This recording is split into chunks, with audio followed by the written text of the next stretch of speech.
Thank you for joining us, Dr. Krishnan. Morning. So, what according to you are some of the most critical land reforms that need to be undertaken in India today? I would perhaps start most important in sort of my assessment of these issues is a market for land. There is a near complete absence of a market for land. The underlying reasons are many. A lot of them are restrictions imposed by legislations of different kinds, and a change in those legislations will lead to development of a market, but will also be reforms in themselves. For instance, severe restrictions on sale and purchase of land, let's say with the intent of protecting an original grantee of land who belong to a weaker section of society. In practice, this turns out to be completely illusory. It doesn't work, and it distorts the land market. So if you are attacking this as an issue of creating a land market, there will be a number of legislations that you will need to touch. Each of them will constitute a reform by itself. The example I gave initially of restrictions on sale and purchase, likewise, the restrictions on leasing of agricultural land.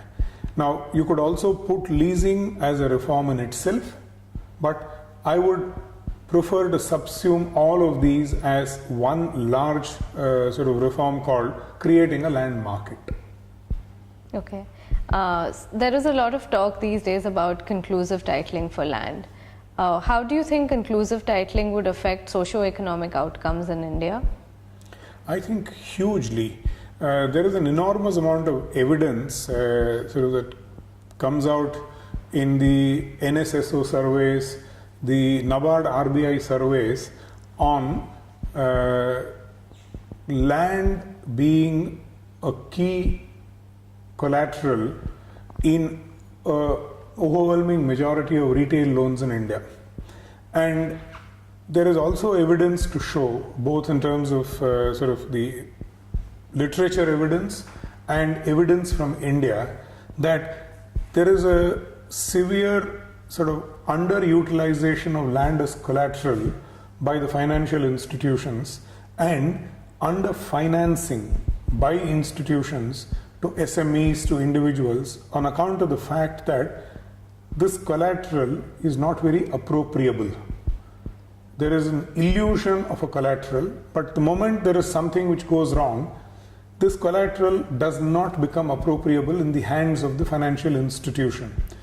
So one immediate impact that I see of titling and conclusive titling is easing the constraint of financing.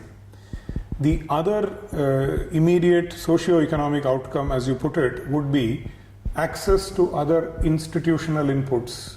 For instance, if I get entitled to a certain quantum of subsidized fertilizer which is related to my land holding, authentic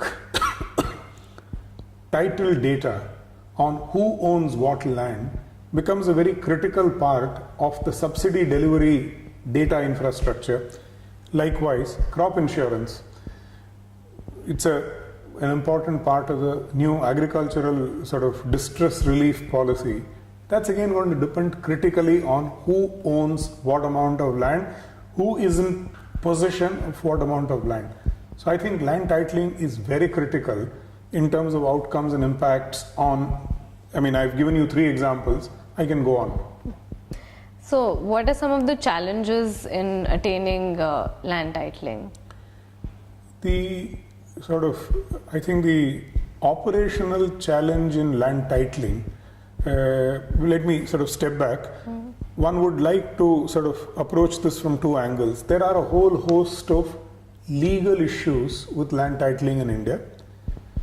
Land is a list 2 subject. List 2 of the 7th schedule of the Indian Constitution, which makes it a legislative subject of state legislatures. But there are issues relating to title which also figure somewhat one or two in list 1 and many in the concurrent list. For instance, the Transfer of Property Act, the Registration Act, these are in the concurrent list. The moment you mortgage a piece of land and there is a title related issue, and if the mortgage is to a bank and it becomes a part of the Sarafesi type discussion, then it becomes a list 1 subject. So the legal framework here is somewhat complicated, and the challenges there are immense. But I'm not even sort of talking about that. I think we'll come to that a little later. The operational challenge on titling is to get 3 individual pieces of action right, and more important, integrate these 3 individual pieces of action. And which are these 3? A, record of rights, that is the textual record of rights of a person vis-a-vis his or her land, which is current and up to date. 2, cadastre which reflects the ground reality, namely the physical map, the survey map of a piece of land that you or I own, which is truly reflective of what you and I are in actual possession of, you and I are actual owners of.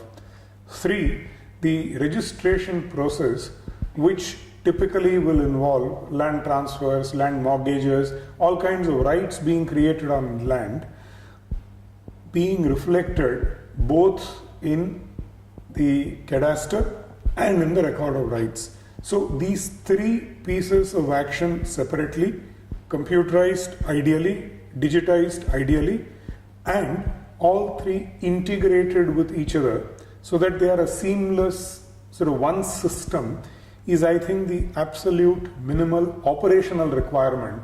And in case we can get that right, in practice you are 90% close to conclusive titling. It may not legally qualify to be guaranteed titling, but I think we are so close to conclusive titling that a lot of private sector initiatives like title insurance can then fill in the gap.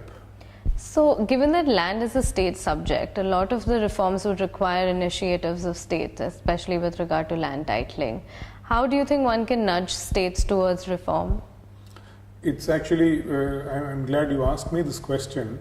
The nudge in this case has actually been the reverse. For instance, the state that I'm very familiar with, a state that I worked in, the state of Karnataka, started a project called Bhumi 25 years ago. I can't recall when. It's certainly at least 15 years before Government of India thought of the National Land Records Modernization Program in 2008. And there are many states which have done an enormous amount of reform in land related governance completely independently of their own. And the reason is not it's not very difficult to understand. For a state setup, this is one of the most critical pressure points. A large part of a CM's complaints portfolio would relate to land. A bulk of the visitors who come to him relate to issues of land survey, land demarcation, X occupying Y's property. So they typically are very responsive to land related issues. So the origins of good quality, serious improvements in land actually lie in the Indian States Initiative. They were few and far between here and there. I think the Government of India's role in 2008 was a nice program which brought various elements together. And I think here there is an advantage. The operational guy on the ground dealing with these issues on a daily basis is solving a crisis, solving an immediate problem. But you also need to step back and take a larger view. So if your idea is to create a land market, a good quality land information management system, then a piecemeal Bhumi is not enough. You need to then do a lot more. So I think the role here has been Government of India then picked up these ideas from individual states, and you also well placed in terms of Telangana has done this, Maharashtra has done something else, Karnataka has done Bhumi, a fourth state has done a new innovative way of registration. So can we think of something which brings all of this together so that X doesn't repeat Y's mistake? So to summarize, the nudge, if any, has come from the state, and I think Government of India has subsequently risen up to the challenge and has provided intellectual leadership. And now I see this sort of moving in a nice collaborative fashion. In Government of India, it involves the Department of Land Resources and the Department of Information Technology. And likewise in the state, it involves the Department of Land or Revenue. It involves the NIC local office. It involves state e-governance initiatives. So it's a nice coming together of players. So I don't know now who is nudging whom. So I think in a sense we are nudging each other. Thank you so much. Those were some great insights. Thank you for joining us. Vaidehi.